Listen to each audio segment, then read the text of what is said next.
In 1912, Ahmed Batarsonov reformed the Kazakh script on the basis of the Arabic script, making available to millions of Kazakhs living abroad.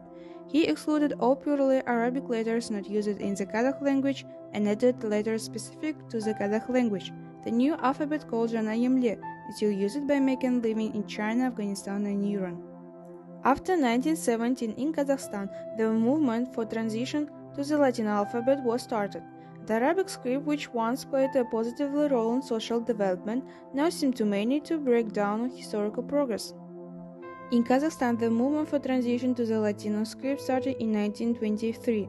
After numerous discussions, the transfer of the Kazakh alphabet to Latin alphabet was performed in 1929.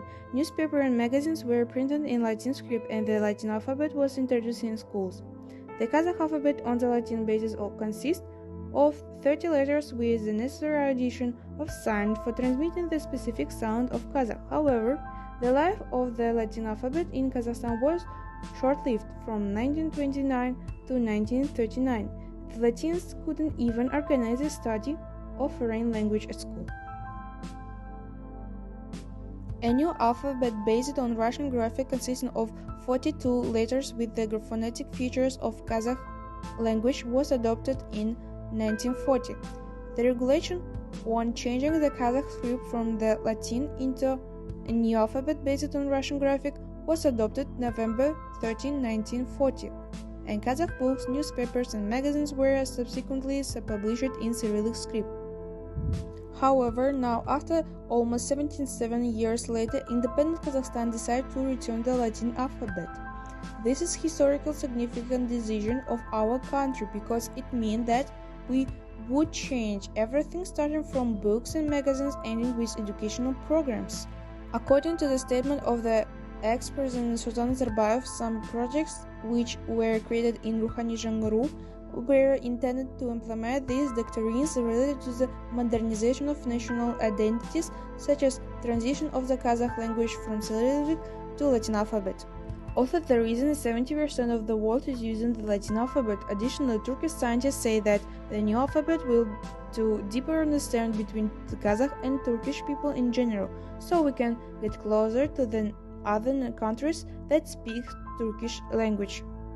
The transition process will contribute to the development of Kazakh and its generation into a world language, because as we mentioned before, more than half of the world residents use the Latin alphabet. Also, people from another country like Europe would have a possibility to read the Kazakh media and books.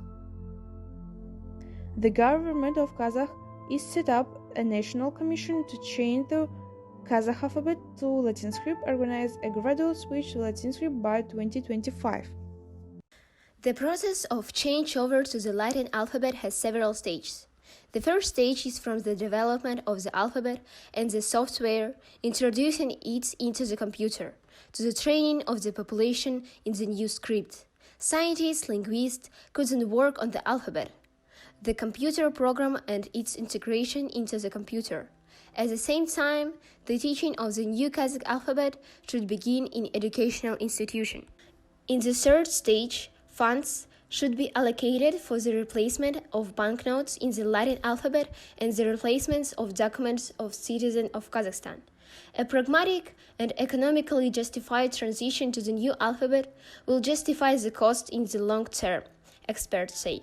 Linguistic reforms require a concept and program of measures with clear goals, tasks, implementation stages, and competent explanatory work with the population. This will make it possible to create our own national model, taking into account the specifics and peculiarities. The next stage is the translation of scientific works and works of fiction for schools and universities program. Newspapers, magazines, textbooks, manuals, translation of scientific works and works of fiction into the new alphabet are also needed. This is followed by practical steps towards the implementation for the program.